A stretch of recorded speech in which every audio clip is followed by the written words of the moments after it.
लेकिन अभी मैं आपसे जानना चाहूंगी बुनियादी तौर पे आपके क्या एतराजात हैं इस फैसले से मुतालिक।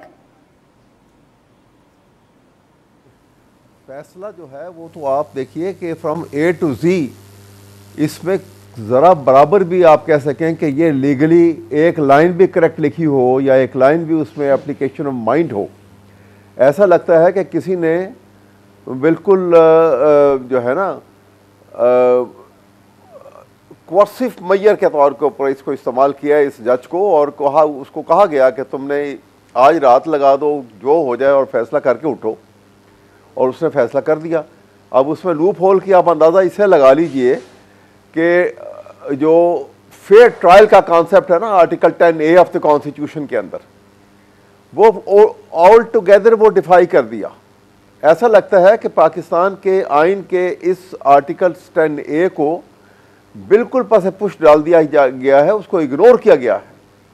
और उसके बाद आपने देखा कि कोई भी एक्यूज हो तो ये एक्यूज का राइट होता है कि वो अपनी चॉइस का, अपनी मर्जी का अपना वकील लेकर आए, चाहे कोई भी हो वो, और उसके ऊपर इम्पोज नहीं किया जा सकता कि तुम अपना वकील नहीं करोगे और हम तुम अपना वकील देंगे।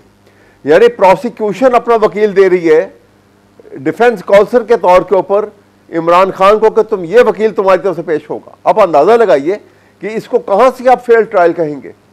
और फिर उसके बाद जब 342 की स्टेटमेंट रिकॉर्ड इमरान खान की हुई और उनकी स्टेटमेंट रिकॉर्ड होने के बाद उन्होंने उनका राइट टू डिफेंस जो था वो उसका कॉन्स्टिट्यूशनल राइट है, किसी भी एक्यूज का किसी ट्रायल के अंदर, वो क्रिमिनल ट्रायल हो या सिविल ट्रायल हो, उसको अपनी मर्जी का एक राइट जो है अपने आप को डिफेंड करने के लिए एविडेंस जो है वो प्रोवाइड करनी है, वहां पे पेश करनी है, ये उसका राइट था। और उसको डिनाई किया गया और साथ ही फैसला सुना दिया गया। यहां तक कि शाह महमूद कुरैशी साहब जो थे उनको 342 की स्टेटमेंट तक उनकी रिकॉर्ड नहीं हुई। इसका मतलब है कि नामुकम्मल ट्रायल के ऊपर उनको भी सजा दे दी है 10 साल।